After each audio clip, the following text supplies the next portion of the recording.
ichamo gin magi. Nitiere koda special diet kopogore gi mano yedhe mitiyo godo nikech niwacho ni nichako koda pain V. Sani nitiere yedhe mopogore opogore kaka hydro. Pain V kana dongo naonge. Naonge kata mana pain V. Nikech ang'e ni nitie pain V, palodrin, folic acid gi mamoko. Kopogore gi mano bende ibiro bedo kinyisowa course of treatment, nengo thieth osebedo nade? Chiemo machamo aonge special diet koka Peter wacho. Ahero chamo alot nikech kwanza susa. Kachamo susa to mano aluongo ga ni blood booster. Omedo na remo e del. Koro miya avoid blood transfusion mang'eny. Kendo matunda. Bang' chiemo icham at least matunda achiel. Koro puonjno wabedo kata ko puonjo dani man dala.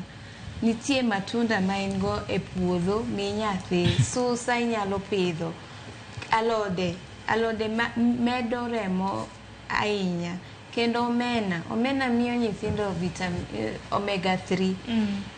Kar miyo nyathi supplements seche moko chak gi chiemo mondo koro kisedhi ka daktari to daktari biro nyisi ni medne nyathi supplement ma kama. Kendo exercise, kata ka ok onego tim exercise mang'eny, ber kata ka itimo exercise matin. Inyalo wuotho, inyalo timo gik matin, ok exercise ma kendo keti mondo iol ahinya. To bech yath tek ahinya.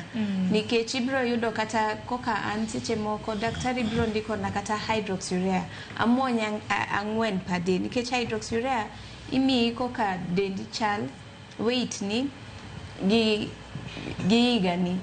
Koro daktari biro nyisi inyalo muonyo 4, inyalo muonyo 3, inyalo muonyo 2 kata 1. Koro koka daktari biro ndikoni.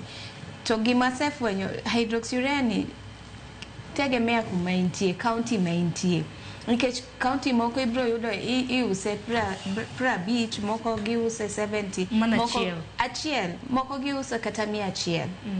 Koro iyudo ni in kai inyalo kikwano kinyiewo achiel kata 50 in a month ti imuonyo 4. Mano wacho ni 200 per day emimuonyo yath achiel. Pok inyiewo folic, pain V pok inyiewo pain killer mitiyogo.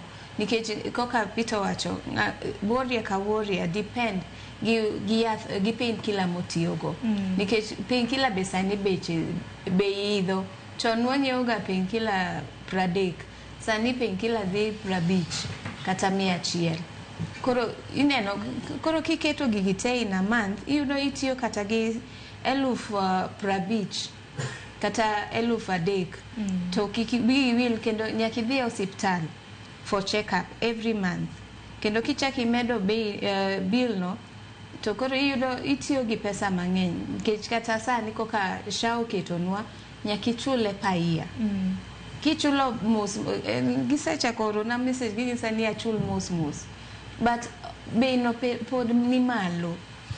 Jite ok nyal, lakini wamor koka Peter wacho, serikal noketo sani sickle cell screening ne nyathi moa nyuol kawuono. SHA chulo. It's part of the package mar sickle cell care. Koro onego wamed jiwo jogwa mondo obie SHA. SHA tiyo to kendo seche moko okoti to awacho ga ni otiyo. Koro nyaka ijitetea, nitie koka nyaka iket rimbe, chule mondo konyi. Koro chiemo koka nyiso ga dani mandala marito nyithindo man gi tuo ringa mar remo, gima in go balanced diet. An chako katigo. To koro ok maanisha ni koro nyathi moro ok nyal tiyo gi chak. Inyalo yudo nyathi moro kendo ohero chak marach. No nyithindo kitigo no nang'o? Allergies. To crisis, how do you maintain? Karamna kinde mintiere gi crisis, enang'o mitimo? Koro to crisis gibi kilo gango nikech ang'e ni crisis bende mar mondo mi ng'ato bed godo. Iwacho ni ka nitiere exercises kaka mag goya bal manitimo to neno ka kelo di crisis makamago. To sani, how do you prevent yourself from crisis? I avoid stress because stress is one of the triggers makeloga crisis e sickle cell. Stress ni en paro. Iparo ri mang'eny, ineno seche moko nyithindo neno ni minwa gi wuonwa dhaw nikech atuo koso minwa gi wuonwa dhaw nikech bedo admitted atiyo gi pesa mang'eny. Koro seche moko ema nyiso ga wazazi ket nyithindo obed gi peace. Stress, ki avoid stress. Number 2, modh pi. Pi is very important. Awacho ga pi e number 1 kiwa mar sickle cell kapok wadhi e therapies moko. Keto number 3, muony the check up. Those are I call them the starter packs make sickle cell. Nyaki dhi e check up, nyaki muony yath, nyaki modh pi, iyueyo. Kata kitimo exercise, kikitim extreme exercises. Nikech kata chon nyisowa ni ok wanyal idho ndege. An aseidho ndege ma wuotho mang'eny nikech wach sickle cell. Ema nyiso ga ji iritori to bang from 2007 me mana bedo matue mana yudo crisis. Mana nyiso daktari ok anyal paro chieng' mana yudo kata acute chest pain kana dongo. Kata ni meda oxygen no poko meda ok anyal paro. To transplant mora nikech aneno ka ntiere jok mantiere gi tuo mar sickle cell, jomoko itimonegi transplant, iwacho ni bone marrow transplant, jomoko itimonegi hip replacement, iwacho ni tuo kama ketho wang'. Myths and misconceptions ng'eny. Samoro misewinjo ma iseneno daktari boleronwa moko. Asetimo hip replacement 11 years ago, but kana chako onge laktar mananyisa ni ang'o ma taga emomiyo onegative surgery. Tena ginyisa ni you're too young to do the surgery. But nitie sani awuotho gi nyathi moro man gi higa 8, embe en gi AVN, iluonge ni AVN, daktari biro lero mano.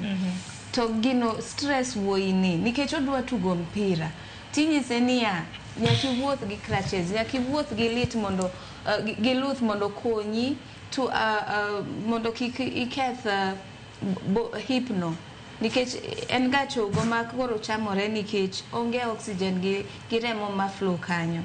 Koro nitie jok moko mag timo ga bone marrow transplant kendo gi sechango.